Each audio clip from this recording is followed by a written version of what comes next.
Hoy vamos a estudiar un tema fundamental para poder explicar la santidad o la santificación que vamos a estudiar, si Dios quiere, el domingo.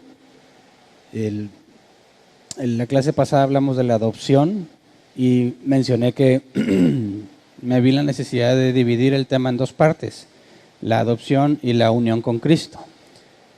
Por efectos del tiempo no íbamos a poder cubrir los dos temas, así que hoy vamos a enfocarnos en estudiar la unión con Cristo. Vimos en particular que en la adopción se nos enseña que recibimos el Espíritu Santo, ¿verdad?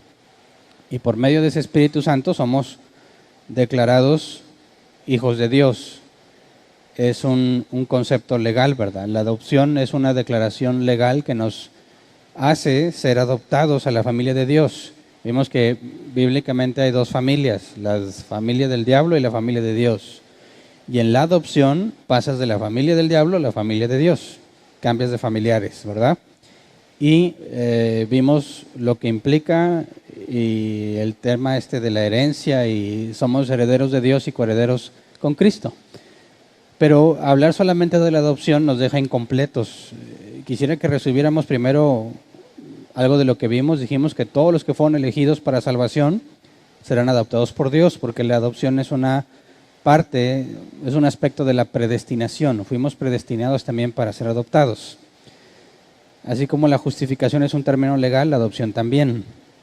En la regeneración recibimos el Espíritu Santo. Recuerden que regeneración, conversión, justificación y adopción, todo eso es instantáneo, incluyendo la fe. La unión con Cristo también es instantánea.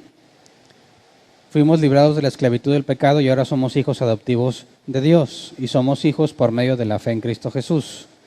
Si somos hijos, dice la Biblia, somos herederos de Dios y coherederos con Cristo, pero nuestra herencia está reservada en el cielo, está garantizada, pero aún no la tenemos. El apóstol Juan nos dice que somos hijos de Dios, pero aún no se revela lo que hemos de ser. Entonces estamos en transición. Lo único que experimentamos en la regeneración principalmente es la renovación de nuestra mente, ¿verdad? Cambia todos nuestros deseos y nuestras motivaciones y afectos, pero seguimos sujetos a este cuerpo. Por eso es importante estudiar la santificación. ¿Cómo se supone que debe de vivir alguien que fue renovado en su mente? Es regenerado, nacido de nuevo, pero sigue en el cuerpo, en el mismo cuerpo que el no regenerado tiene. Pero antes de estudiar eso, vamos a ver la base para hablar de la santificación, que es la unión con Cristo. Vamos a 1 de Juan 4:13, donde este pasaje nos dice algo muy interesante. Nos dice, ¿cómo sabemos que permanecemos en Él y que Él permanece en nosotros? Porque nos ha dado de su Espíritu. Entonces vimos que cuando recibimos del Espíritu Santo, somos hijos de Dios, ¿verdad? Es la garantía de la promesa, es lo que nos identifica como hijos de Dios, pero pasa algo más. Nosotros estamos en Cristo y Cristo en nosotros. Y esto habla de una unión particular. Nosotros en Cristo y Cristo en nosotros. Pero no estamos hablando de algo místico. No es que nosotros nos acerquemos a la divinidad y seamos más que humanos, o que Jesús se baje de su cuerpo glorificado y de su naturaleza humana glorificada a ser uno con nosotros. Sino que me parece que el apóstol Pablo lo explica en Efesios 5, 25 al 33. Habla de un misterio. Efesios 5, 25 al 33. Dice, esposos, amen a sus esposas, así como Cristo amó a la iglesia y se entregó por ella para hacerla santa. Él la purificó lavándola con agua mediante la palabra para presentársela a sí mismo como una iglesia radiante, sin mancha ni arruga ni ninguna otra imperfección, sino santa e intachable. Asimismo, el esposo debe amar a su esposa como a su propio cuerpo. El que ama a su esposa se ama a sí mismo, pues nadie ha odiado jamás a su propio cuerpo. Al contrario, lo alimenta y lo cuida, así como Cristo hace con la iglesia, porque somos miembros de su cuerpo. Por eso dejará el hombre a su padre y a su madre y se unirá a su esposa y los dos llegarán a ser un solo cuerpo. Esto es un misterio profundo, yo me refiero a Cristo y a la iglesia. Entonces, el apóstol Pablo habla de la responsabilidad de esposos para con sus esposas en el sentido de lo que Cristo hizo por su iglesia. Y así como hombre y mujer cuando se casan llegan a ser un solo ser, son dos individuos separados, dos individuos independientes, pero en el matrimonio se habla de un solo ser, se habla de una unión. Lo que nos dice el apóstol Pablo es que eso mismo pasa entre Jesús y su iglesia, o sea, nosotros. Todos aquellos que han sido regenerados están unidos a Cristo y Cristo unido a nosotros en la misma analogía que el hombre y la mujer cuando se casan. Entonces, al momento de casarnos, marido y mujer son considerados un solo ser por Dios. Ya no son dos, sino uno, ¿verdad? Y están unidos hasta que la muerte los separe. En estos dos individuos, hombre y mujer, que son totalmente diferentes, que tienen contextos diferentes y son individuos diferentes, hay una unión íntima y personal entre ambos. Pablo nos dice que ese mismo tipo de unión, esa misma tipo de relación que hay entre dos personas distintas, la tenemos en lo individual con Cristo. Es decir, Dios nos ve como si fuésemos uno solo en Cristo Jesús. No estamos separados. Ahora, en el matrimonio humano la muerte nos separa, pero en el caso de Cristo y su iglesia, Cristo no muere. Y su iglesia tampoco, porque experimentaremos la muerte material, aquellos que alcancen a morir antes de que Cristo venga. Los demás no van a alcanzar una muerte material o carnalmente hablando, pero en la resurrección sabemos que todos son eternos, tanto los que resucitan para vida eterna como los que resucitan para condenación. Así que nuestra unión con Cristo jamás se va a deshacer. Es una unión por la eternidad. Entonces podemos hablar de la unión con Cristo como la relación que Jesús tiene para con sus ovejas, por medio de la cual sus ovejas reciben los beneficios de la salvación. Es decir, podemos analizar esto desde la perspectiva bíblica. Cuando una mujer se casaba con un hombre, ella tenía el beneficio de todas las propiedades de ese hombre, de todo lo que ese hombre tenga. Son uno solo, ella se puede beneficiar de todo lo que su esposo tiene. Vimos el tema pasado, el concepto de las arras, ¿verdad? Donde el hombre le promete a su mujer que la va a sostener siempre, y las arras son un anticipo. Así como en el caso de la mujer, puede acceder a todo lo que su esposo tiene, puede acceder a la protección que su esposo le puede brindar en el concepto humano, ¿verdad? Porque quien nos protege a todos es Dios. Pero en el concepto humano, la responsabilidad del hombre de provisión, de cuidado, de techo, comida, sustento, amor, todo eso, es lo mismo que Pablo dice que Jesús hace por nosotros. Entonces, al hablar de la unión con Cristo, estamos hablando de la forma en la que recibimos los beneficios de la salvación en distintos aspectos. La Biblia habla de que estamos unidos a Cristo, o Cristo está unido a nosotros, somos como Cristo, o Cristo está con nosotros. Son 4 aspectos. Estamos en Cristo, Cristo está en nosotros, somos como Cristo y estamos con Cristo. Entonces les voy a ver cada uno de estos temas porque es importante que entendamos que tanto regeneración, justificación, adopción y santificación están íntimamente ligados a la unión que tenemos con Cristo. La forma en la que Dios nos ve como si fuésemos uno solo, individualmente y corporativamente. Es decir, la iglesia, toda la iglesia, dice, es el cuerpo de Cristo, Él es la cabeza. Y en lo individual, yo en lo personal con Cristo, es como si fuese un solo ser con Él.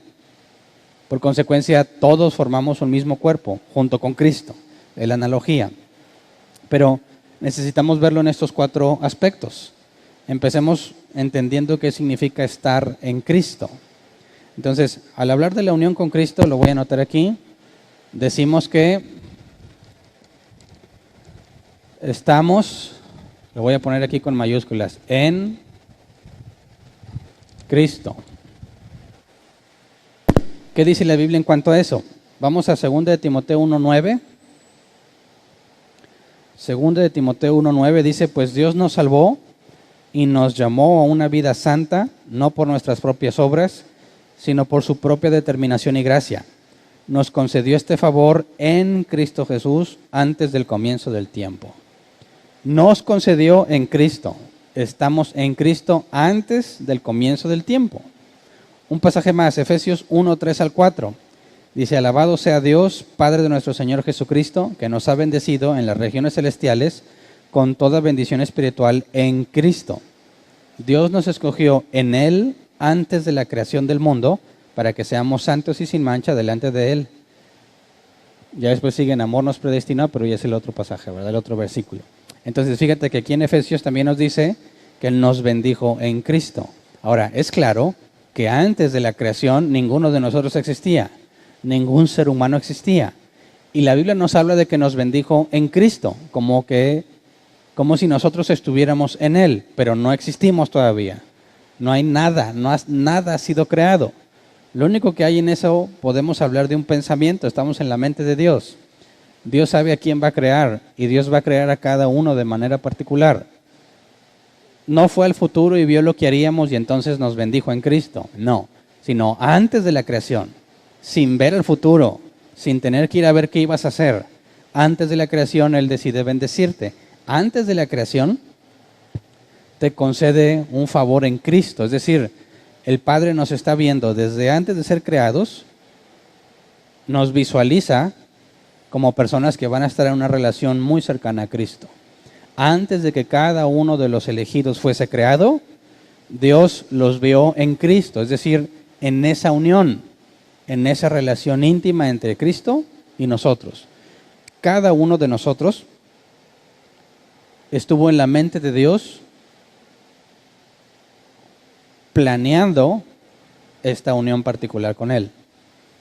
Esto sucede antes de la creación. Eso implica que Dios nos trata como si fuésemos uno en Cristo desde antes de que fueses creado. Por eso que dice que a los que eligió predestinó, ¿verdad? Y predestinó para ser adoptados. Es decir, en la eternidad Él decidió que cada uno de los que se van a salvar llegase el momento en el que fuesen uno con Cristo. Como hablamos de la eternidad, no estamos hablando de tiempo, no había tiempo. Él diseñó que en el transcurso del tiempo, conforme cada uno de nosotros viniese al mundo, hablando de nacer en la carne, ¿verdad? Llegar el momento en cada uno de nosotros en un tiempo distinto y particular, llegaría el momento en que seríamos uno con Cristo. Y lo que nos dice Pablo es que desde la eternidad Dios ya nos veía en Cristo, es decir, ya nos veía en esa relación. Él la planeó y la ordenó. Entonces no fue algo que Dios decidiese dependiendo de lo que hicieras o dependiendo de cómo reaccionabas a las circunstancias, sino que partiendo de que tú tendrías una relación con Cristo porque Él te ve en Él, ordenó todo el mundo para que eso se efectuara. Entonces, cuando hablamos de estar en Cristo, tenemos que hablar que es algo desde la eternidad y para la eternidad.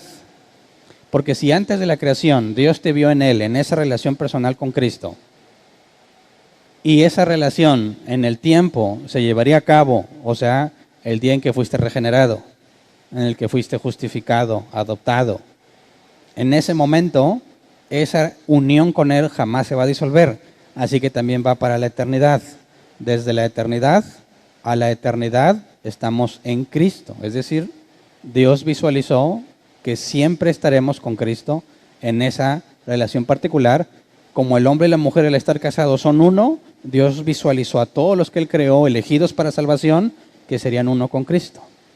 Entonces es un plan que Dios tiene desde antes de la creación del mundo y que definió que en determinado momento del tiempo en cada uno de sus elegidos se ejecutaría. ¿Ok? No estoy hablando que nuestras almas estaban en la eternidad o que algo de nosotros estaba antes de la creación, porque es una contradicción, ¿verdad? Porque si somos criaturas no podemos estar antes de ser creados. O sea, ojo, no estoy diciendo que somos almas antes de venir al mundo y que desde la eternidad ya estábamos y que Dios nos unió con Cristo y luego nos fue mandando al mundo a que cada uno naciera. No, porque si somos criaturas de Dios, es imposible que alguna de las criaturas de Dios estuviese antes de la creación. Es lógicamente contradictorio pensar que ya estabas y que Dios te bendijo. Por eso el apóstol Pablo nos dice, nos bendijo en las regiones celestiales, antes de la fundación del mundo. Es decir, es algo que Dios se propuso desde la eternidad, pero va a ser efectuado desde nuestra perspectiva humana en un momento del tiempo. Pero para Dios, que no hay tiempo, Dios dijo, Hernán y Jesús van a estar unidos para siempre, eternamente. Pero Hernán no es eterno. Así que Hernán va a ser creado, Hernán va a pasar por eso que vimos de la salvación, va a ser llamado, y va a ser regenerado, va a recibir fe, va a ser justificado, va a ser adoptado y va a estar unido con Cristo. ¿Me explico? Así que estar en Cristo es algo eterno. Ahora, también estamos en Cristo en la vida terrenal de Jesús. Es decir, esta unión tenía validez desde que Jesucristo estaba en la eternidad y cuando Jesucristo estaba en el mundo y aún nosotros no existíamos. Vamos a ver a qué me refiero. 1 Corintios 1:30. Dice, pero gracias a Él están unidos a Cristo Jesús, a quien Dios ha hecho nuestra sabiduría, es decir, nuestra justificación, santificación y redención. En el tema pasado vimos que los méritos de Cristo fueron imputados a nosotros, ¿verdad? Es como si nosotros lo hubiésemos hecho. Pero sin estudiar la unión de Cristo estaba incompleta esa explicación. Porque al ser un solo ser ante Dios, Cristo y nosotros, todo lo que Cristo hizo es como si lo hubiésemos hecho nosotros. Es como si nosotros hubiésemos estado ahí haciendo lo que Cristo hizo. Entonces nos dice, gracias a Él, o sea, gracias a Dios, están unidos a Cristo Jesús, a quien Dios ha hecho nuestra sabiduría, es decir, justificación, santificación y redención. Lo que tenemos es por lo que Él hizo. Así que hablar, cuando decimos estábamos en Cristo, esa relación era efectiva aún antes de que existieras. Todo lo que Jesús hizo es contado a nuestra cuenta. Vamos a 2 Corintios 5:21. Si estábamos en Cristo, nos dice la Escritura, 2 Corintios 5:21, al que no cometió pecado alguno, por nosotros Dios lo trató como pecador, para que en él recibiéramos la justicia de Dios. Así que si Dios trató a Jesús como si nosotros estuviéramos en él, lo trató como pecador porque sabía que nosotros íbamos a pecar. Y los que fueron creados antes que nosotros habían pecado. Así que el estar en Cristo implica que los méritos de Cristo fueron puestos a nuestra cuenta y nuestro pecado fue puesto a la cuenta de Jesús, como si Él lo hubiese hecho. Y eso es lo que en teología se llama doble imputación. Lo que Jesús hizo es como si nosotros lo hubiéramos hecho. Y todo lo que yo he hecho es como si Jesús lo hubiese hecho. Entonces Jesús recibió todo tu pecado. Todo lo que tú tenías que sufrir como consecuencia estaba en Él. Y cuando Él fue obediente hasta la muerte y fue castigado, es como si yo hubiese sido castigado. Y todos los méritos de Él es como si yo los hubiera hecho. Eso es doble imputación. Fue tratado como pecador, murió una muerte terriblemente desagradable. Nadie, ningún ser humano podría experimentar la muerte que Él vivió. ¿Por qué? Porque Jesús fue tratado como un pecador. Jesús recibió el castigo que nos correspondía a nosotros. Así que, hablando de esa unión particular en Cristo, fue tratado como si fuese uno de nosotros, aunque sin pecado, y todo lo que Él hizo cuenta para nosotros. La doble imputación realmente es la explicación de cómo me salvo, por lo que Él hizo. Oye, pero todo lo que tú hiciste, ¿qué? ¿Queda en el olvido? No, Cristo lo pagó como si fuese yo. En Él, si Él fue castigado por nuestro pecado, aún sin pecado, y Cristo fue crucificado y murió, es como si yo hubiese sido crucificado. Dice Gálatas 2:20, he sido crucificado con Cristo. Y ya no vivo yo, sino que Cristo vive en mí. Lo que ahora vivo en el cuerpo, lo vivo por la fe en el Hijo de Dios, quien me amó y dio su vida por mí. Es decir, Dios tenía en mente el pecado de todos sus elegidos cuando estuvo afligiendo a Cristo. No porque Cristo lo mereciera, porque Él nunca pecó, sino para que todo lo que Él pague es como si yo lo hubiese pagado. Y todo lo bueno que Él hizo es como si yo lo hubiese hecho. Eso es la forma en la que la Biblia explica cómo es que yo soy justificado gratuitamente por lo que Cristo efectuó. Es decir, Dios ejecuta su plan en el tiempo. Vimos que en la eternidad dijo, Hernán y Jesús van a estar unidos, como si fueran uno solo. Para Hernán es imposible salvarse. Para Hernán es imposible vivir la vida justa que Dios demanda. Así que todo lo malo que hace Hernán y va a hacer, lo voy a poner en Cristo. Y todo lo bueno que Cristo hizo, lo pongo en Hernán. De manera que dice la Escritura, Dios es el que justifica y el que hace justicia al mismo tiempo. Me declara justo, pero se paga la deuda. ¿Ok? Ahora, si fuimos crucificados con Él, es decir, lo que Él hizo cuenta para nosotros, vamos a Efesios 2:6. Dice, y en unión con Cristo Jesús, Dios nos resucitó y nos hizo sentar con Él en las regiones celestiales.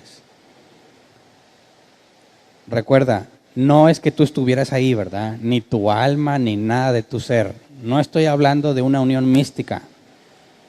Nadie de nosotros estuvo ahí. Pero según el plan de Dios, todo lo que iba a hacer con Cristo aplica para ti. ¿Ok? Entonces, si Jesús murió, nosotros morimos con Él. Ahorita vemos qué significa eso. Si Él resucitó, entonces yo resucito con Él. Obviamente eso todavía no sucede en el tiempo, ¿verdad? Su muerte sí, pero no su resurrección. Pero ahorita lo estudiamos. Entonces, si resucitó y está allá con el Padre, nos dice Pablo, es como si tú estuvieras allá con el Padre también. Te ve igual que ve a Jesús. Y luego vamos a Apocalipsis 3:21. Dice, el que salga vencedor, le daré el derecho de sentarse conmigo en mi trono, como también yo vencí y me sentaré con mi Padre en su trono. El tema pasado vimos eso de ser coherederos con Cristo, ¿verdad? Heredar lo mismo que Él hereda. Y si Él recibe el reino, lo recibimos nosotros. ¿Por qué? Porque estamos unidos a Él. Todo lo que Jesucristo hace es como si yo lo hiciera. Todo lo que se le dé a Cristo es como si a mí se me hubiese dado. Si se le dio la muerte, es como si yo hubiese muerto. Si se le da el reino, yo también recibo el reino. Entonces, en todo lo que Jesús hizo, Dios nos veía a nosotros ahí. Es decir, todo esto que Jesús está haciendo es en beneficio de los que va a salvar. Entonces, desde la eternidad, Dios nos vio en Cristo, ¿verdad? Vio esa unión. En la vida de Cristo, Dios hizo todo lo necesario para que pudiésemos salvarlo. Nos vio en Cristo en su vida terrenal. Y luego podemos decir que estamos en Cristo en nuestra vida terrenal. ¿Qué significa eso? Bueno, para que el plan de Dios se lleve a cabo en el tiempo, yo tengo que tener vida, ¿verdad? Tengo que venir al mundo, vivir. Y para que yo reciba todo lo que Cristo hizo, Dios me tiene que hacer nacer de nuevo. Entonces, regeneración, justificación, adopción, conversión, es la forma en la que obtengo los beneficios que Cristo tiene para mí. Entonces, estoy en Él porque recibo todo lo que es de Él. Veamos un pasaje. Romanos 6, 1 al 4. ¿Qué concluiremos? ¿Vamos a persistir en el pecado para que la gracia abunde? De ninguna manera. Nosotros que hemos muerto al pecado, ¿cómo podemos seguir viviendo en él? ¿Acaso no saben ustedes que todos los que fuimos bautizados para unirnos con Cristo Jesús, en realidad fuimos bautizados para participar en su muerte? Por tanto, mediante el bautismo fuiste sepultados con Él en su muerte, a fin de que, así como Cristo resucitó por el poder del Padre, también nosotros llevemos una vida nueva.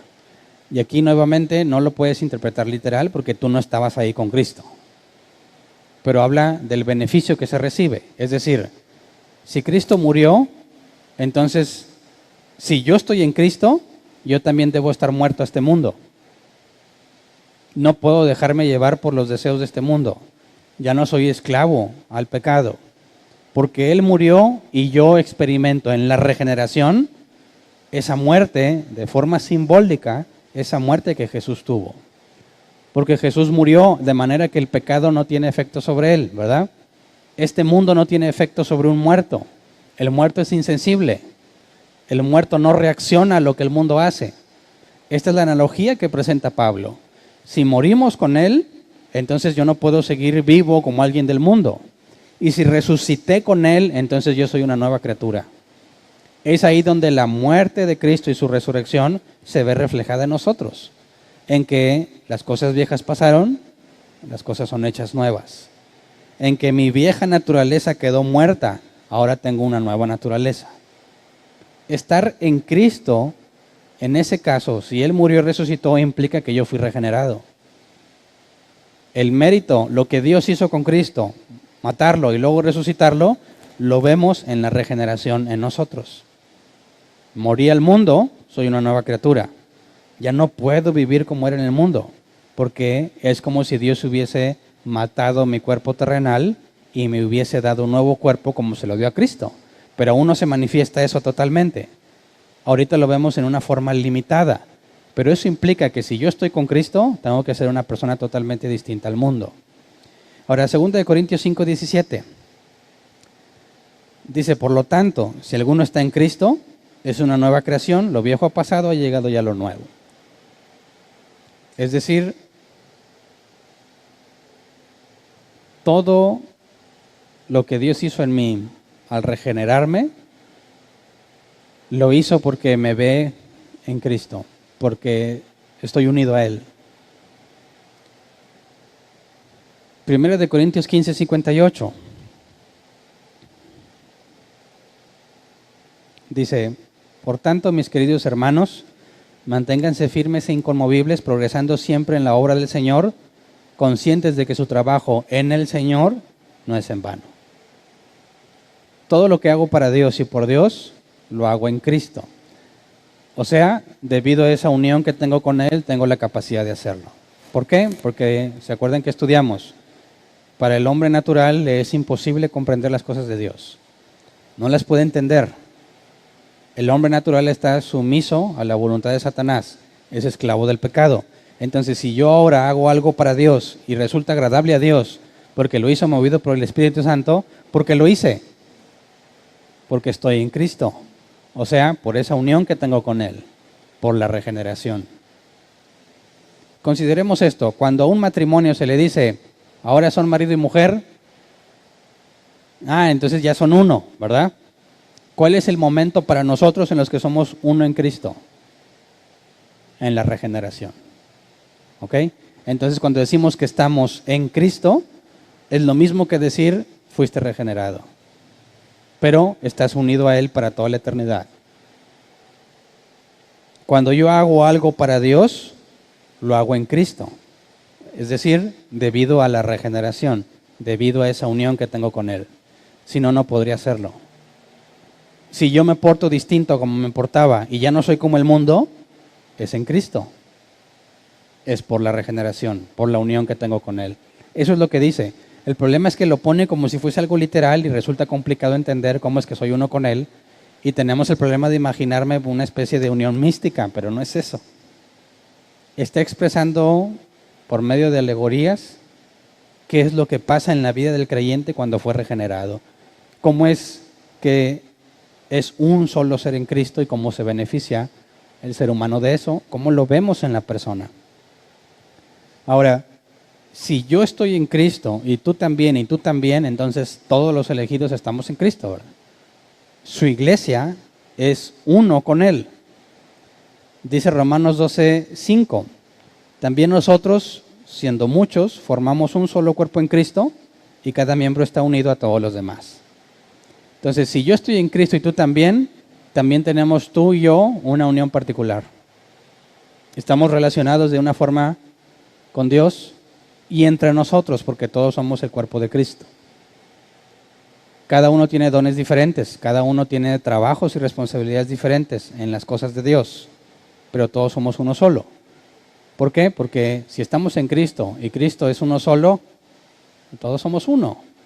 Somos un cuerpo en Cristo, es lo que dice la Biblia. Pertenecemos a la familia del Dios. Entonces,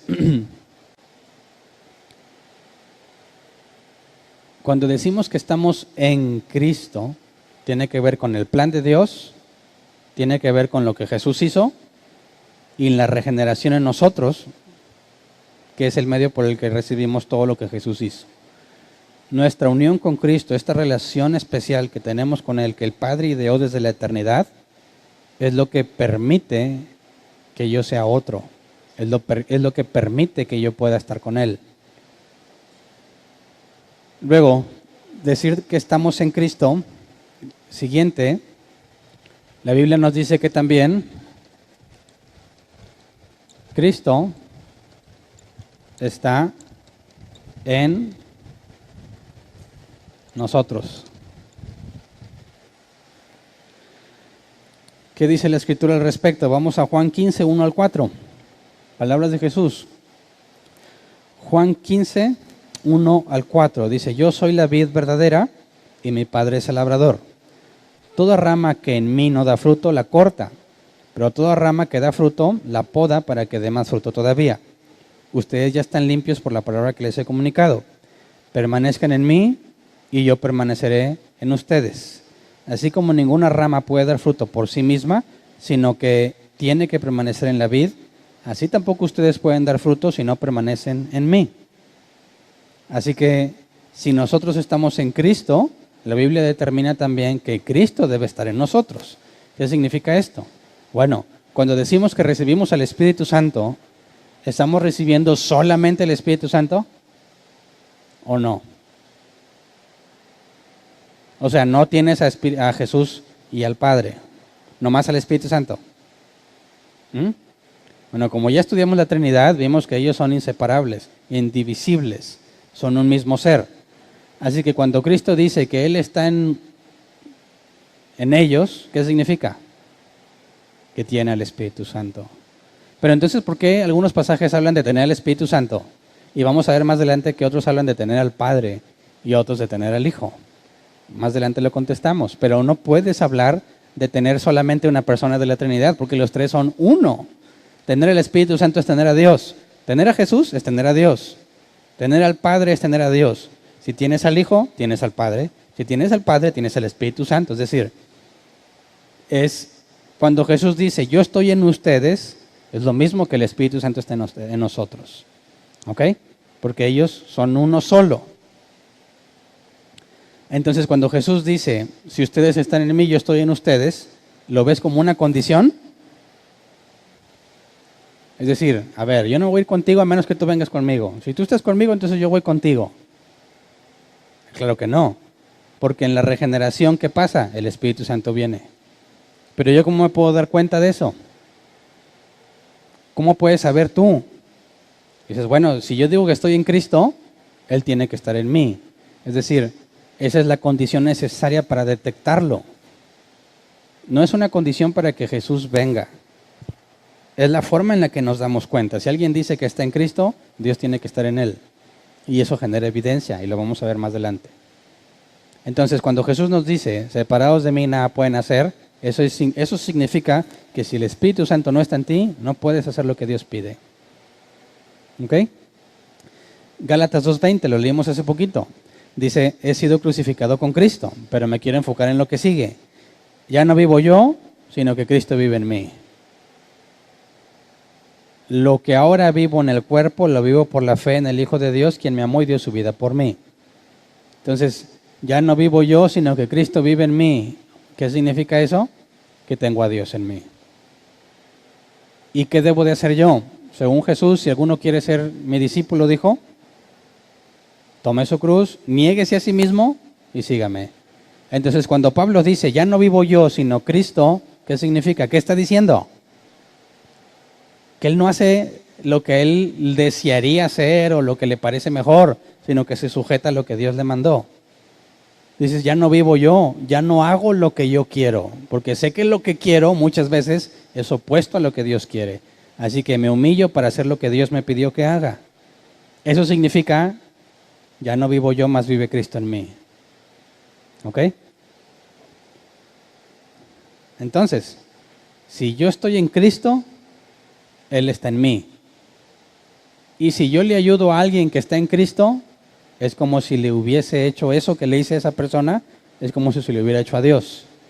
Mateo 25:40, dice, el rey le responderá, les aseguro que todo lo que hicieron por uno de mis hermanos, aún por el más pequeño, lo hicieron por mí. ¿Se acuerdan en esa parábola? Jesús dice, por cuanto tuve sed y me diste de beber, estuve preso y me visitaste, tuve hambre y me alimentaste, ya no me acuerdo exactamente cuáles son todos los ejemplos que da. Dice, bueno, porque si yo estoy en Cristo y Cristo en mí, lo que yo haga por ti o tú hagas por mí, Es como si se lo hiciésemos a Él. ¿Me explico? Entonces, Cristo está en nosotros, puede generar confusión si nos olvidamos de la Trinidad. Pero si recordamos la Trinidad, yo puedo cambiar la palabra Cristo por Espíritu Santo, y es verdadero. Puedo cambiar la palabra Cristo por el Padre, y es verdadero. Si yo estoy en Cristo, si estoy unido a Él, Dios tiene que estar en mí. Tengo que tener al Espíritu Santo. No hay hijos de Dios que no tengan a Dios. No hay regenerados sin Espíritu Santo. ¿Recuerdan que lo vimos la clase pasada? Alguien que no tiene el Espíritu Santo no es regenerado. Ahora, tercer paso, o tercer aspecto, mejor dicho. Somos como Cristo. Claro que esto es a mayor o menor medida según el caso, ¿verdad? Pero tenemos la promesa de que se va a cumplir lo que dice la Escritura, llegaremos a la estatura del varón perfecto. Pero si estamos en Cristo, o sea, si nacimos de nuevo y Dios está con nosotros, a fuerza, tengo que ser como Él. No que esté obligado a hacerlo, sino que esa es la consecuencia. Soy como Él. No en todo, porque sigo sujeto a este cuerpo, pero persigo, me esfuerzo en imitarlo. Primero de Juan 2, 5 al 6.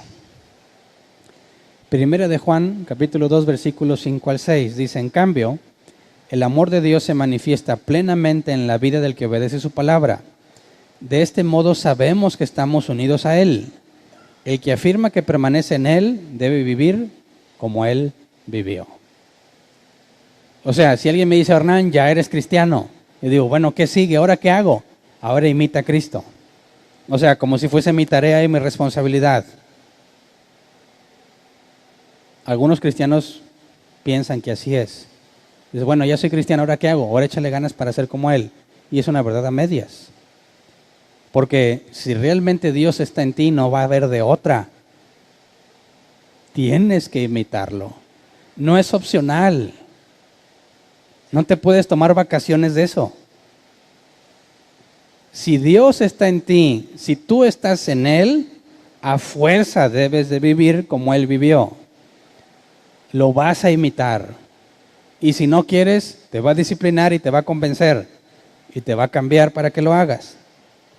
Fíjate, 1 Corintios 11:1, palabras de Pablo. Imítenme a mí como yo imito a Cristo. Cualquier cristiano debería poder decir eso, ¿verdad? ¿Cuántos se animan? ¿Quién dice? A ver, todos vean mi vida, imítenme a mí, porque yo estoy imitando a Cristo. ¿Nadie? ¿Nomás Pablo? O sea, ¿Pablo era un superhombre? ¿No es este mismo Pablo el que escribió Romanos capítulo 8? Que dice, soy un miserable, lo que quiero hacer no hago, y lo que no quiero hacer termino haciéndolo. Y luego diría, oye Pablo, ¿y cómo se te ocurre decir imítenme? Tú mismo dices que no puedes. ¿Cómo te voy a imitar? Por eso les hice esa pregunta. ¿Quién puede decir imítame a mí como yo imito a Cristo? Bueno, se supone que todos deberían de decirlo. Porque aquí no está hablando de perfección. ¿Me explico? ¿Cómo imitas a Cristo cuando pecaste? Dices, no puedo imitar a Cristo en el pecado porque Él nunca pecó. ¿Pero qué viene después del pecado? Una cosa es un tropiezo, pero cuando ya llevas que se va haciendo práctica, ¿qué va a pasar? Dios te va a disciplinar. Jesús no fue disciplinado porque Él nunca pecó. ¿Pero qué hizo ante la voluntad del Padre? La aceptó. ¿Verdad? Le fue muy mal a Jesús por obedecer al Padre. ¿Qué vas a hacer tú cuando te va mal? Ya sea por pecado o injustamente. Vas a someterte a lo que el Padre dice. Fíjate, nosotros como Pablo podemos decir, imítame a mí. Pero dices, no, porque tengo muchos errores. ¿Pablo tenía? Claro. Entonces, ¿qué es lo que está pidiendo que imites? ¿Sus errores? Claro que no. sino la forma en la que él, obviamente, una persona que ya tiene experiencia, que es maduro en las cosas de Dios, puede decir, me equivoco, y ¿sabes qué? Pido perdón, me equivoqué. Imítame.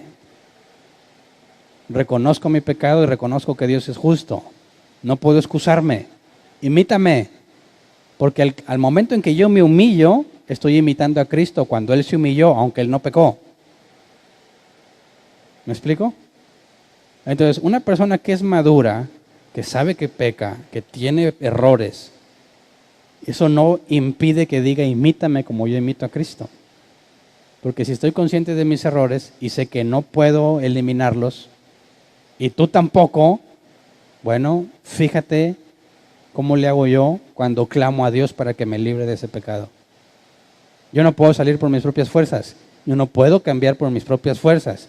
Y ya me estoy adelantando a la santificación, pero yo te puedo decir, imítame, porque cuando estoy pecando y no puedo, me humillo ante Dios y le digo, Dios, líbrame de mí mismo. Eso hazlo tú también.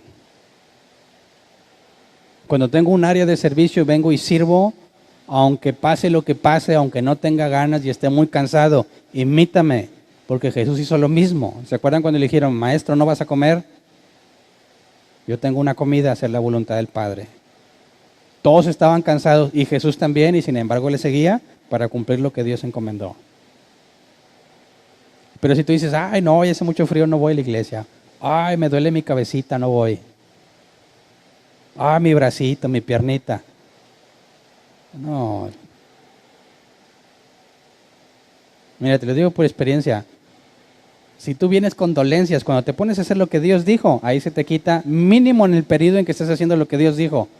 Acabas y te vuelve a lo mejor. Me ha pasado muchas veces. Ah, bueno, qué bueno Hernán, cómo él es tan santo y lo hace. No soy yo, es Cristo en mí. Porque es más fuerte que yo. ¿Qué dijo Pablo? Ay de mí si no predico el evangelio. ¿Por qué? Porque es lo que Dios le encomendó. Entonces ninguno de nosotros hacemos las cosas por mérito propio. Si tú empiezas a imitar a Cristo, es porque Dios está en ti. No es algo tuyo. En el sufrimiento, aun cuando sufrimos, debemos imitarlo. Vamos a 1 de Pedro, capítulo 2, versículo 19 al 24. 1 de Pedro 2, 19 al 24, dice, porque es digno de elogio que, por sentido de responsabilidad delante de Dios, se soporten las penalidades, aún sufriendo injustamente.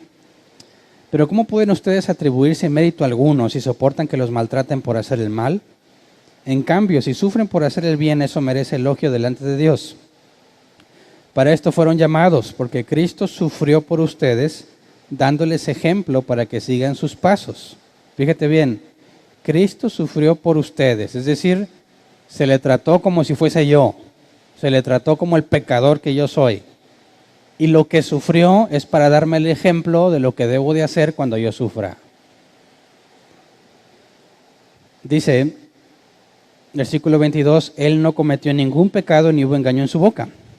Cuando proferían insultos contra Él, no replicaba con insultos. Cuando padecía, no amenazaba, sino que se entregaba a aquel que juzga con justicia. Él mismo con su cuerpo llevó al madero nuestros pecados para que muramos al pecado y vivamos para la justicia. Por sus heridas ustedes han sido sanados. Ahora, esta última frase las distorsionan gravemente muchísimos cristianos, ¿verdad? Dicen, ya no debes estar enfermo porque por sus heridas ya fui sanado. No, la está sacando de contexto totalmente. ¿Está hablando aquí de enfermedades? Claro que no. Nos habla del problema del cuerpo, que empiezo a sufrir y me empiezo a quejar, ¿verdad? Y si es injustamente no me dejo. ¿Y qué es lo que Jesús hizo? Me quedó callado. Lo soportó todo. Él murió para que yo muera eso. Es decir, para que eso ya no me venza. Para que yo pueda hacer lo correcto. Así que por sus heridas yo soy sanado de ese problema, no de las enfermedades que puedas tener, ¿verdad? Entonces, cuando sufrimos, tenemos que ver a Cristo. Ahora, eso es lo más difícil.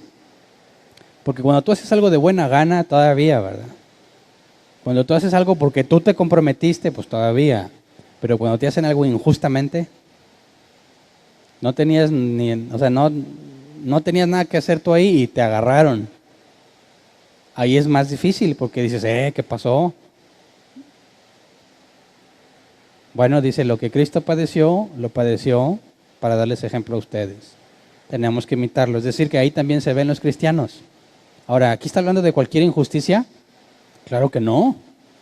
Porque a Jesús trataron de apedrearlo y se dejó. No, se escabulló y se iba. Jesús, ¿qué onda? Pues no que tú aceptabas todo. Espera, es que hay que hacer una distinción muy clara. Jesús no dejó que eso pasara porque todavía no llegaba su hora. ¿Verdad? Es decir, no se trata de que te van a hacer algo y bueno, pues hazlo, al cabo voy a ser como Cristo. No es cierto, porque Cristo se escapó de ellos muchas veces. Pablo, cuando se enteraba que lo iban a matar, ¿qué hacía? Se iba. Pero cuando ya lo habían agarrado y ya no había para dónde irse, ¿qué hacía? Ahí aplica esto. ¿Cómo sabes cuándo aplica y cuándo no? Mira, cuando Dios dijo a Hernán lo van a agarrar, te van a agarrar. Y cuando te pesquen sabrás que no te puedes escapar. Y si no puedes escaparte ya, es porque esa es la voluntad de Dios. Entonces la aceptas. ¿Me explico? Entonces dicen, Hernán, allá voy. No digas, aquí estoy, que se haga la voluntad. No, córrele. ¿No fue lo que hizo Pablo? Pero si iba corriendo y me atraparon, entonces tienes que saberlo. Dios permitió que te agarraran. Ahora, no es lo mismo, ¿verdad? En el sentido de que aquí estás hablando del padecer por causa del reino. A Cristo lo agarraron por decir blasfemas porque eres hijo de Dios, cuando realmente era el hijo de Dios. Así que la persecución que nosotros enfrentemos tiene que ser por el cristianismo, no por nuestra culpa. Por eso decía, te maltratan por tus propias malas acciones, pues eso no significa que yo sufro penalidades como soldado. No. Ahí no aplica, ahí es lo que te mereces por tus malas acciones, ¿verdad? Es como dice, no, pues me metí una deuda y no tengo para pagar y viene el cobrador y me está molestando. Sufro penalidades como soldado de Jesucristo. Dices, no, estás mal de la cabeza. Eso no tiene nada que ver con Jesucristo. Esa es tu propia negligencia. ¿Ok? Tiene que ver con disciplina. Pero cuando tú eres honesto y te metiste en problemas por ser honesto, entonces empiezas a padecer por causa de Cristo. ¿Me explico? Así que no mezclemos las cosas. Yo he escuchado muchas personas asegurar que sufren por causa de Cristo y Cristo no tuvo nada que ver ahí, ¿verdad? Fueron sus propios errores o sus propias negligencias. Entonces, nos dice también el apóstol Pablo en Romanos 8:17. Si somos hijos, somos herederos, herederos de Dios y coherederos con Cristo. Pues si ahora sufrimos con Él, también tendremos parte con Él en su gloria. Entonces, ¿tú crees que el sufrimiento es parte de la vida cristiana o no? Si Jesús padeció para darnos el ejemplo, ¿cuál será el plan de Dios para nosotros? ¿Que nunca suframos? No, para eso dejó el ejemplo, ¿verdad? El sufrimiento es parte de la vida cristiana y está implícito en la vida cotidiana, porque el pecado trae placer, ¿sí o no? El pecado genera placer y cuando tú dices no al pecado, ya estás sufriendo, porque tu cuerpo quiere hacer algo que tú no vas a dejar, no vas a permitirle hacer y eso conlleva sufrimiento. Cuando vas a hacer lo correcto, a nadie le va a gustar si hay más personas involucradas. Y vas a sufrir lo que te van a decir, vas a perder amistades por hacer lo correcto. Eso es sufrimiento, está implícito en la vida cristiana. Es lamentable que muchos cristianos enseñan, Dios no quiere que sufras. Y dices, qué bárbaro, ¿en serio? ¿De dónde te lo sacaste? ¿Para qué nos dejó el ejemplo Cristo entonces, si Dios no quiere que sufra? Precisamente el sufrimiento es parte del trato que Dios tuvo con su Hijo y que va a tener con nosotros. Si somos uno en Cristo y Cristo padeció, ¿qué esperas que va a pasar con nosotros? Lo mismo, porque por medio de ese sufrimiento imitamos a Cristo. y es la forma en la que Dios nos lleva a ser como Él.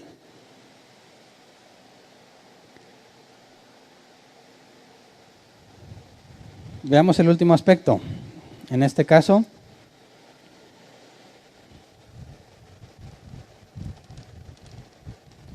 estamos con Cristo. Y aquí hay que hacer la diferencia. Estamos en Cristo y aparte estamos con Cristo. Esto habla de la relación íntima que tenemos con Él, ¿verdad?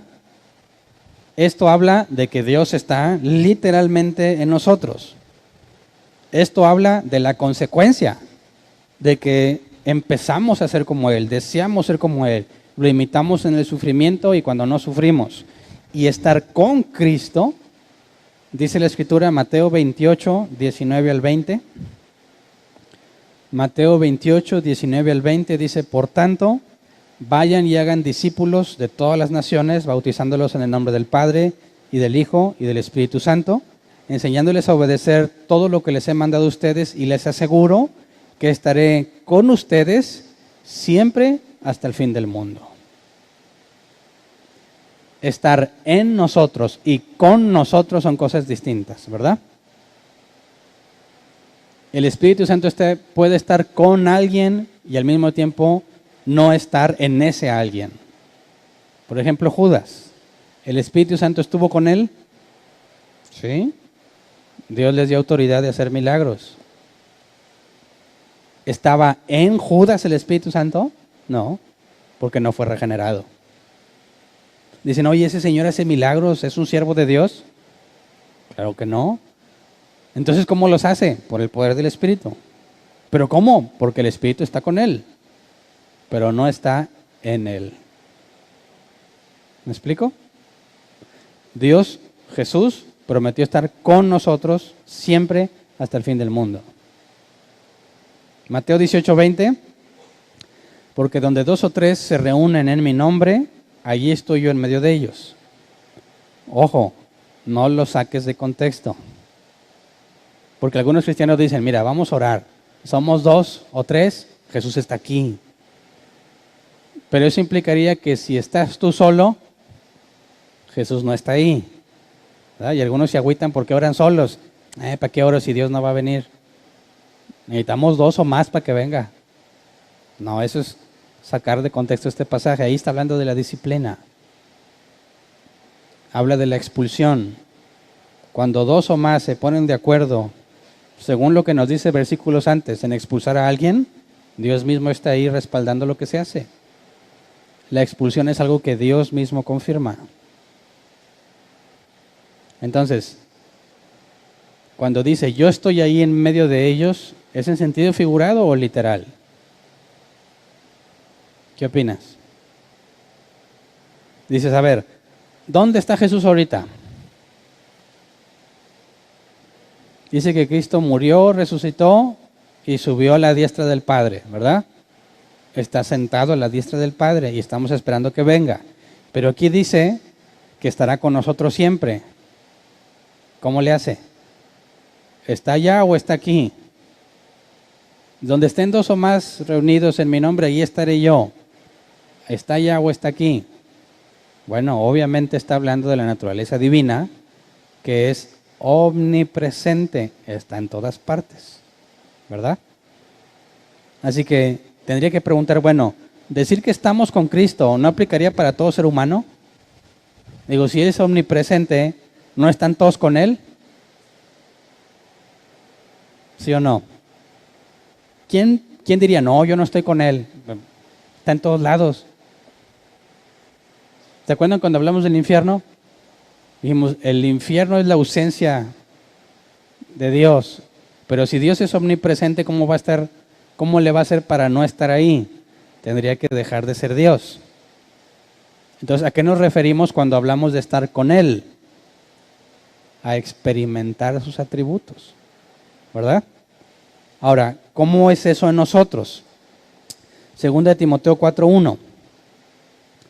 Fíjate el concepto de hablar en la presencia de Dios. Dice, en presencia de Dios y de Cristo Jesús, que ha de venir en su reino y que juzgará a los vivos y a los muertos, te doy este solemne encargo. Y aquí Pablo habla en los dos sentidos, en las dos naturalezas de Cristo. Dice, en presencia de Dios y de Cristo Jesús, que ha de venir. Y dices, quien no entiende el concepto de la doble naturaleza de Jesús, diría, a ver, ¿estoy delante de Él o va a venir? No se pueden las dos cosas. Pero si Él tiene naturaleza humana y naturaleza divina, las dos cosas son ciertas al mismo tiempo. Él, siendo Dios, está en todas partes. Y en la naturaleza humana ha de venir. ¿Verdad? Ahora, 1 Corintios 1:9 dice, fiel es Dios, quien nos ha llamado a tener comunión con su Hijo Jesucristo, nuestro Señor. Ese es el punto clave, lo que nos diferencia de cualquier otro ser humano que no haya sido elegido para salvación, que pudo tener comunión con Cristo. ¿Cómo es eso? ¿Oras? No, pues no. ¿Cómo tienes comunión con Cristo? ¿Cómo te relacionas con Él? No, yo medito, no es lo mismo, ¿verdad? Si estás en presencia de Dios, dices, yo cuando oro, es cierto que Dios no necesita que hables para que te oiga, ¿verdad? Él conoce aún lo que estás pensando, es más, conoce lo que vas a pensar, sabe todo lo que vas a decir. Pero el hecho de que yo hable en oración con Él, estoy poniendo en práctica esto de la comunión con Él. En un sentido puedo relacionarme con Él.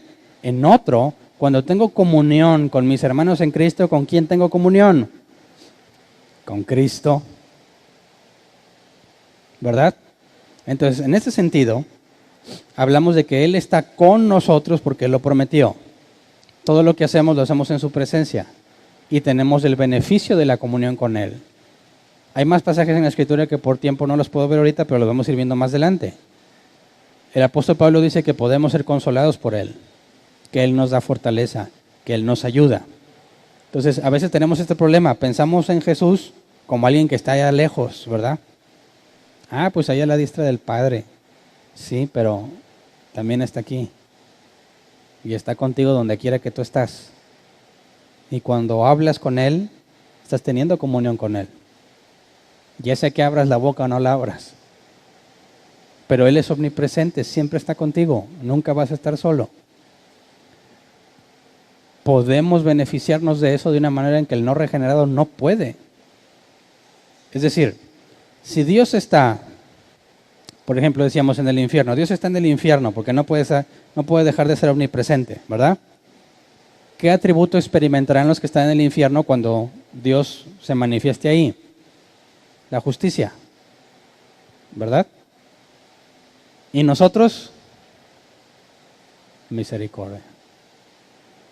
¿Cuál es la diferencia de la presencia de Dios en uno regenerado? Bueno, si uno regenerado pide que se manifieste la presencia, ¿qué va a pasar con él? Va a ser juzgado y aniquilado.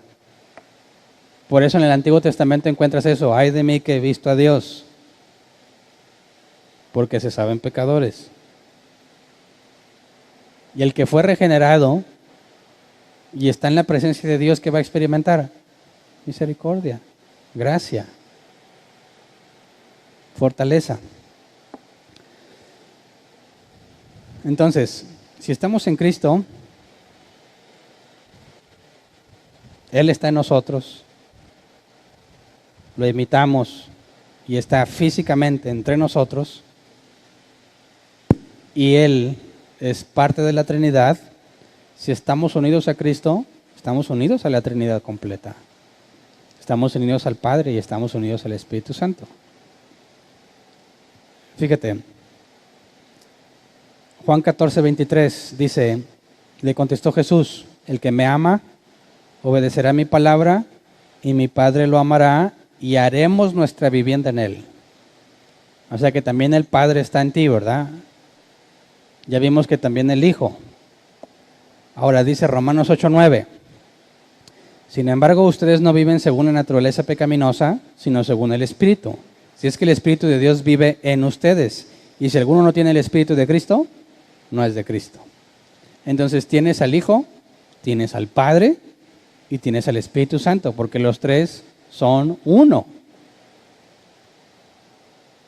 Primero de Juan 1:3 dice, les anunciamos lo que hemos visto y oído, para que también ustedes tengan comunión con nosotros, y nuestra comunión es con el Padre y con su Hijo Jesucristo.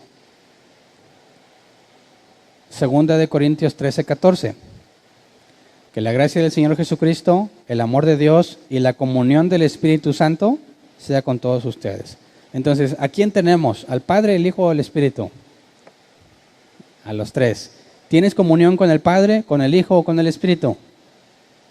Con los tres. Pero entonces, ¿por qué no nos dice ten comunión con Dios y ya? ¿Por qué en algunos momentos nos dice tienes al Espíritu Santo? En otros dice tienes al Padre o tienes al Hijo. Bueno, porque hablar del Padre, del Hijo y del Espíritu Santo tiene sentido solamente en la redención, en el plan de salvación. ¿Por qué le decimos hijo a hijo? O sea, ¿por qué Jesús es el Hijo? ¿En qué sentido? En su naturaleza humana, por lo que vino a hacer por nosotros. Despojándose de sí mismo, vino a ser semejante a los hombres. Cuando hablamos del Padre y me relaciono con el Padre, tengo que relacionarme en el sentido de la salvación. ¿Qué es lo que hace el Padre? Jesús dijo, cuando oren digan, Padre nuestro que estás en el cielo. ¿Por qué? ¿Por qué el Padre? ¿Quién es el que ordena todas las cosas? ¿Quién es el que predestinó? ¿Quién es el que da la provisión? El Padre. ¿Y el Hijo?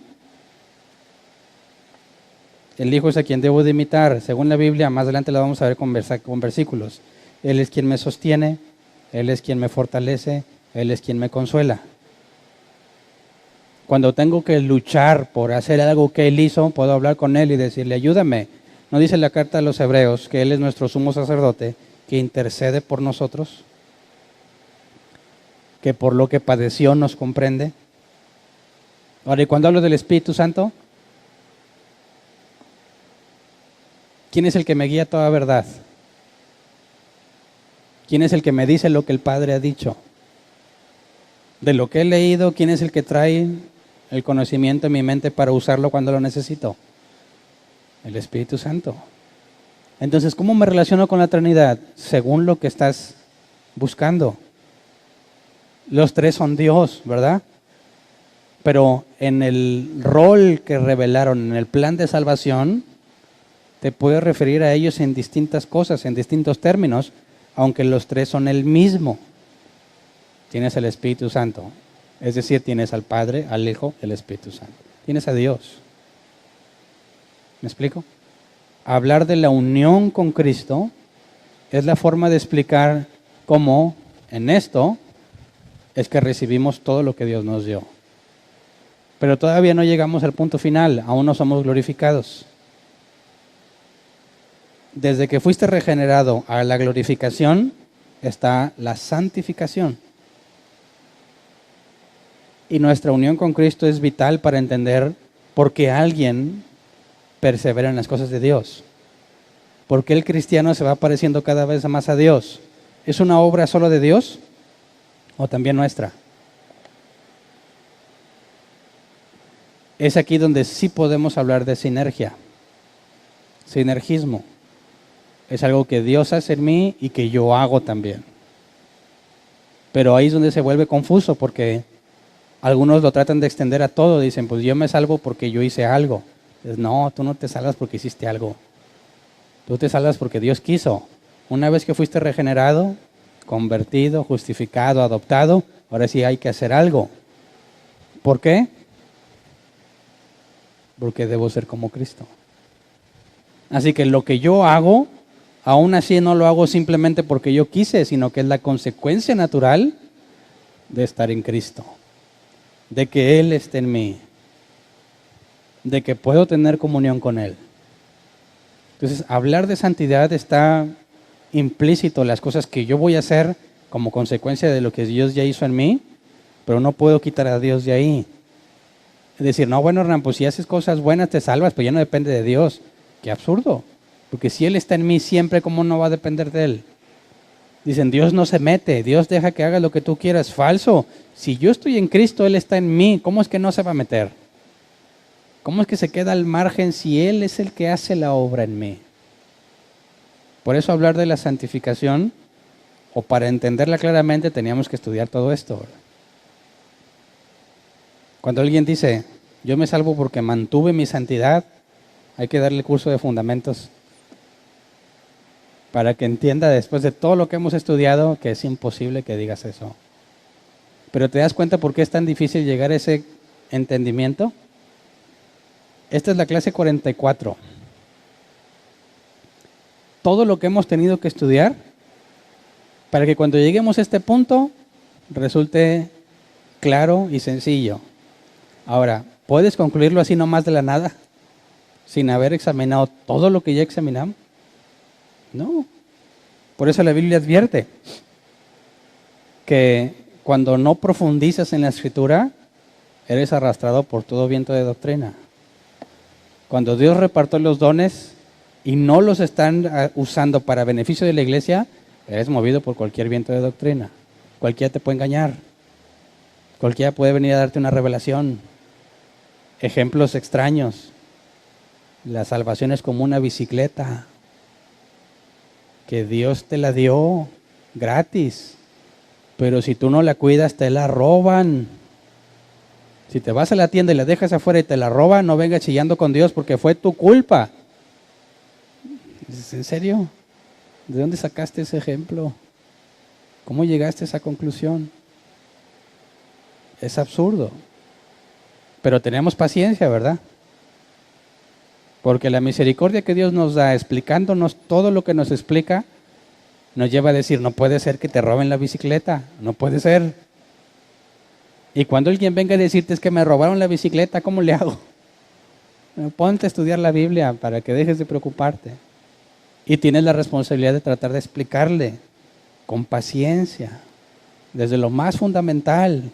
Tendrías que primero decirle, a ver, ¿es Dios omnisciente? Tendríamos que irnos al principio de las clases, ¿verdad? ¿Es Dios todopoderoso? ¿Acaso Dios no sabía que eso iba a pasar? ¿Pudo haberte escrito Dios en el libro de la vida sabiendo que te la iban a quitar? Y luego, bueno, ya empiezas a avanzar con más información sobre quién es Dios, sobre quién eres tú y cómo es que Dios salva. Así que tenemos mucho que estudiar, ¿verdad? Tenemos mucho que aprender. Y la advertencia que nos dice la carta a los Hebreos es que algunos de nosotros, bueno, dice, algunos de ustedes, voy a excluirlos a todos también aquí, debiendo ser ya maestros, aún son como niños.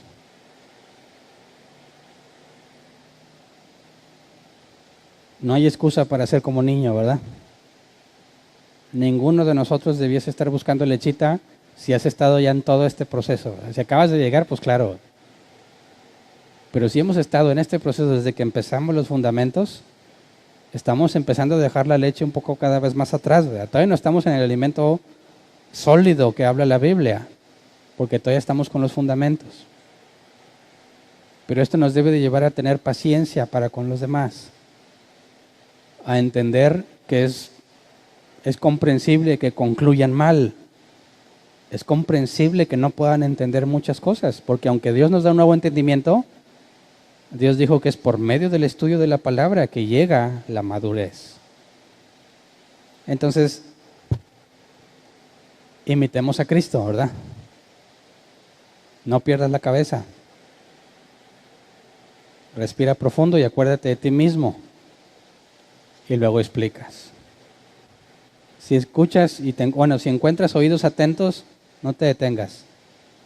Si encuentras oídos necios, no inviertas tu tiempo ahí. Eso es lo que la Biblia enseña, ¿ok? Entonces, en cuanto a la unión con Cristo,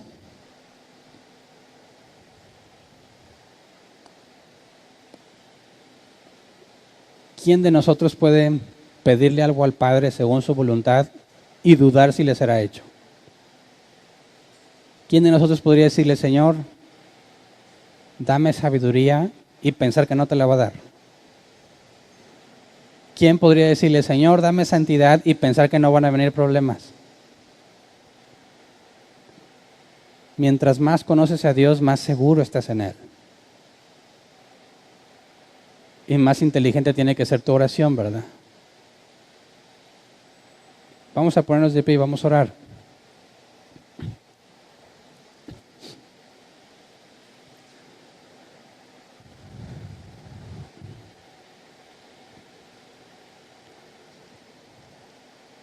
Cuando ores, no ores por cosas triviales. Ve a la raíz del asunto. Si tienes dificultad, no le digas a Dios, quítame las dificultades. Dile, enséñame a enfrentarlas como debo hacerlo. Cuando estés batallando con pecado, no le digas a Dios, ahora sí voy a poder. Dile, no me abandones porque sin ti no puedo. Cuando falta dinero, no le digas, dame más dinero. Dile, enséñame a administrar bien lo que me has dado. Cuando oramos, reflejamos mucho de qué tanto conocemos de Dios.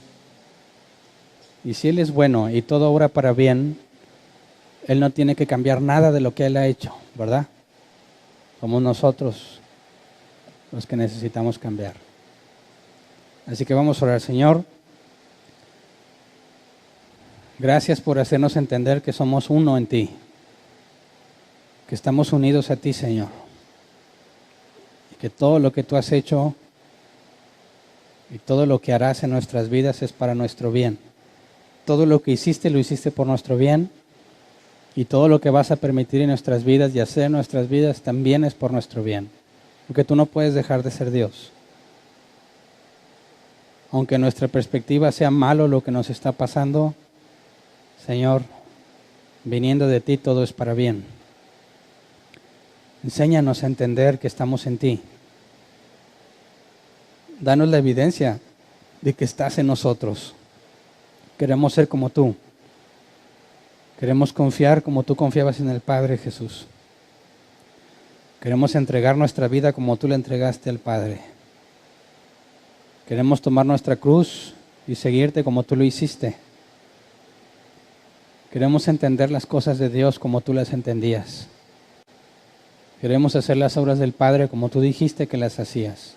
Que nuestras palabras, cuando hablamos de ti, no sean de nosotros, sino tuyas.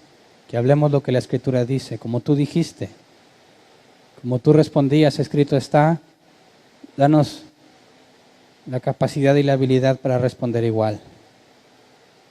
Padre, que todo nuestro ser te glorifique. Que cada cosa que hagamos en el cuerpo sea para tu gloria. Cuando nos equivocamos, Señor, y pisoteamos tu nombre, corrígenos, azótanos, disciplínanos, para que también sea glorificado tu nombre cuando nos transformes. Señor, sabemos que no nos abandonarás, que nunca nos dejarás.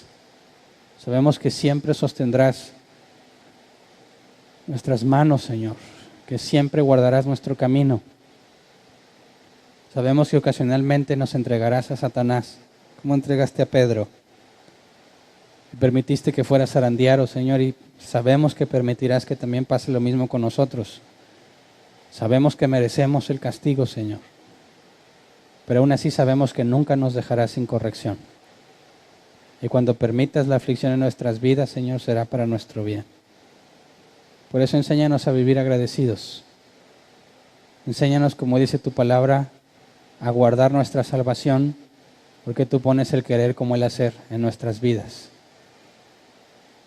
Padre, que ninguno de nosotros se sienta superior a los demás, que ninguno de nosotros se exalte a sí mismo, Señor, sino que todos, unánimes y de común acuerdo, hagamos todo para que tu nombre sea glorificado. Enséñanos a tenernos paciencia unos a otros, tolerarnos unos a otros, Señor, a exhortarnos con tu palabra, para que podamos ser testigos del enorme milagro de la transformación de nuestras vidas. Que podamos recibir evidencia unos de otros de que estás con nosotros, que estamos en ti. Que cuando te obedezcamos, Señor, la gente pueda experimentar tu gloria. Que puedan agradecerte a ti, Señor, por las cosas que hacemos, porque provienen de ti. Que tu cuerpo sea edificado por medio de nosotros, Señor. Que el que venga entre nosotros se vaya restaurado, edificado, por medio de tu palabra, por medio de los dones que nos has dado a todos. para que juntos podamos vernos crecer unos a otros. Danos el entendimiento que necesitamos, Señor. No nos entregues a nuestros propios deseos. Todo esto te lo pedimos de acuerdo a tu voluntad, en el nombre de tu Hijo Jesucristo. Amén. Pueden sentarse. Sección de preguntas. Si tienes una pregunta, levanta tu mano. Tenemos 15 minutos. Si levantas tu mano, te llevan el micrófono. Por favor, no te guardes las preguntas. Quizás lo que tú quieres preguntar a otro no se le había ocurrido pensarlo y también se va a beneficiar al escuchar tu pregunta. Así que por acá viene la mano levantada. ¿Me ayudan, por favor?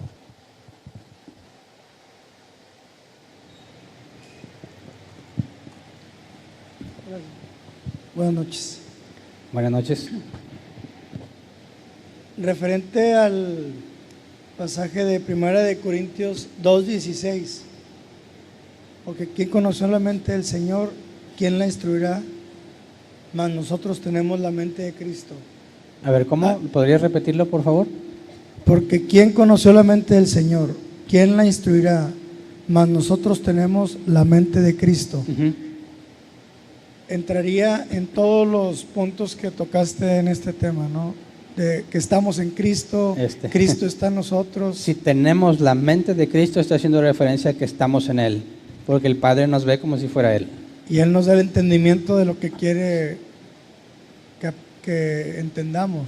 Sí, acuérdate que también Pablo muchas veces cuando habla de eso, como dice, ya fuimos resucitados y estamos con Él sentados, habla desde la perspectiva eterna, ¿verdad? Dado que Dios ya lo mandó, desde la perspectiva de Dios todo eso ya se cumplió. En el tiempo nosotros aún no lo vemos cumplido. Porque busqué la mente y en hebreo dice que es entendimiento o conocimiento de lo que Él es. Conforme vayamos en lo personal, o sea, en la vida personal, conforme vayamos conociendo la Escritura y razonando con la Escritura, empezamos a tener la mente de Cristo. Cuando Jesús fue tentado en el desierto, ¿cómo razonó? En base a la Escritura, dijo, escrito está. Cuando nosotros hacemos lo mismo, tenemos la misma mente de Cristo, al menos en ese aspecto. ¿Alguien más? Acá.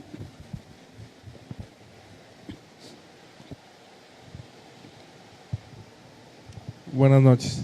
Buenas noches. Cuando hablaba, bueno, es un concepto, nomás quiero tenerlo claro. Cuando hablabas que desde antes de la creación, ya ves que hay grupos que creían en la preexistencia del alma, hablaste un poquito de eso.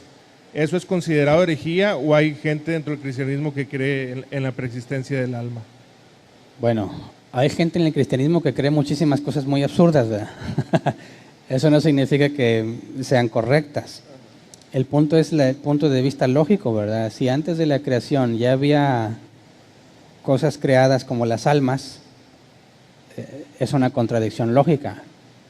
Tendrías que decir que si realmente crees que hubo almas antes de la creación, entonces no puedes hablar de un Dios omnipresente ni omnisciente, ¿verdad? Tendrías que hablar de una multitud de deidades, porque todos serían previos a la creación, ninguno sería creado. Y aparte es ilógico pensar que hay más de un solo Dios antes de la creación. Entonces, no pasa el filtro de la lógica, aún se diga cristiano o lo que sea. No puede ser verdadera esa información. ¿Alguien más?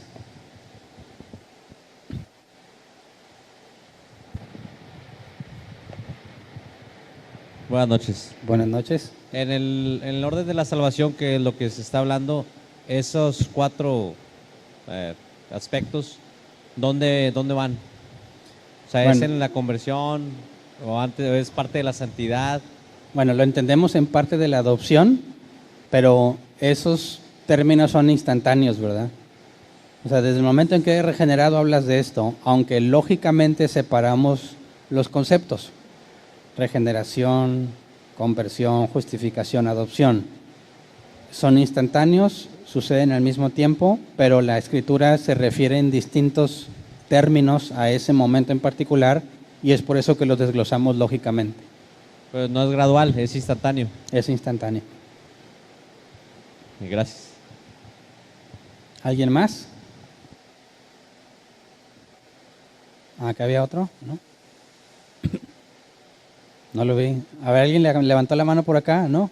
Ah, sí, acá. Se me fue. No soy omnisciente.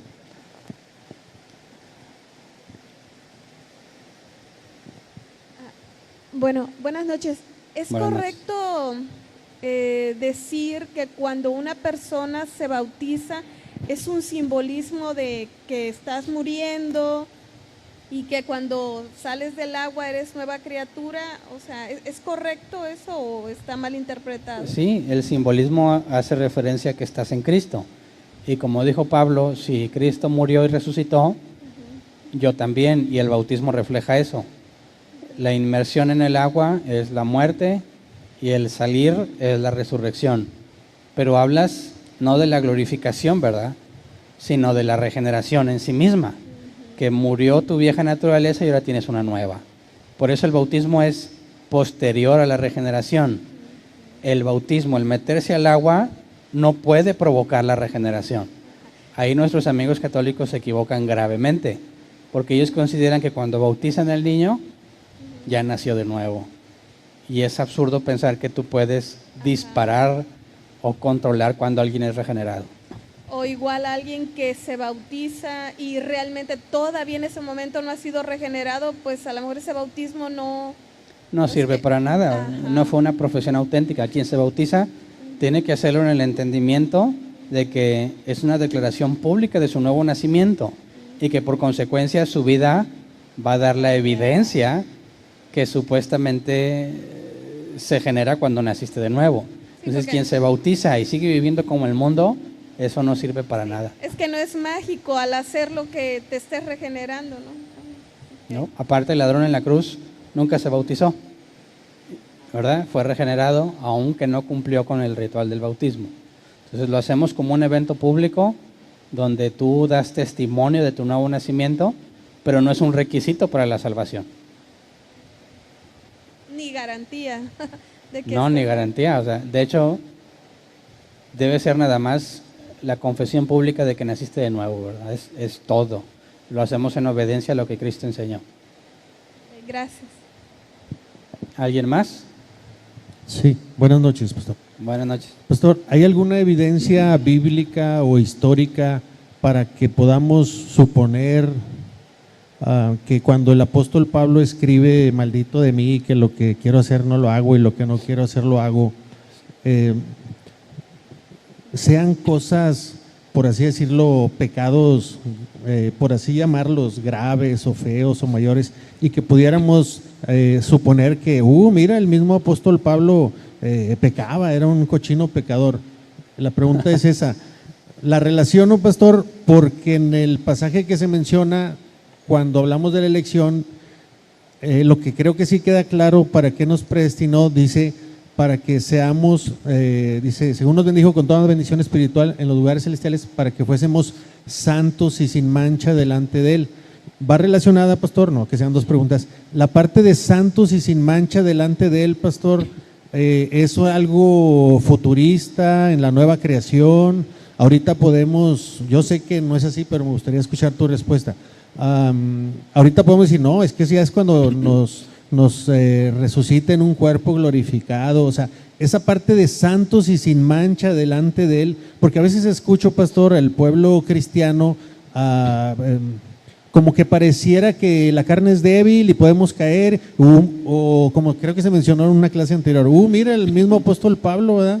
Dice que lo que no quería hacer lo hacía. Ya me imagino las cosas cochinas, pecaminosas que haber hecho. Eso no dije yo. No, pero a veces se entiende eso. Por eso pregunto si hay alguna evidencia histórica o bíblica para que podamos suponer eso y no pensar que sean cosas naturales del mundo, como por ejemplo hacer tiendas para vender. Que él dijera, oye, yo en lugar de ponerme a fabricar tiendas para venderlas, quisiera dedicarme más a las cosas de Dios y no lo puedo hacer. Y la relación con la pregunta de santos y sin mancha delante de Él, ¿eso tenemos que esperar, pastor? ¿No hay problema? ¿O ya es desde este momento cuando estamos en Cristo, Cristo está en nosotros, somos como Cristo y estamos con Cristo? Todos esos 4 puntos, pastor, ¿qué relación tiene con el pecado? Lo relaciono con santos y sin mancha, lo relaciono con el pasaje de Pablo. ¿Cómo podemos ver todo eso a la luz del pecado y de nuestras vidas en estos días?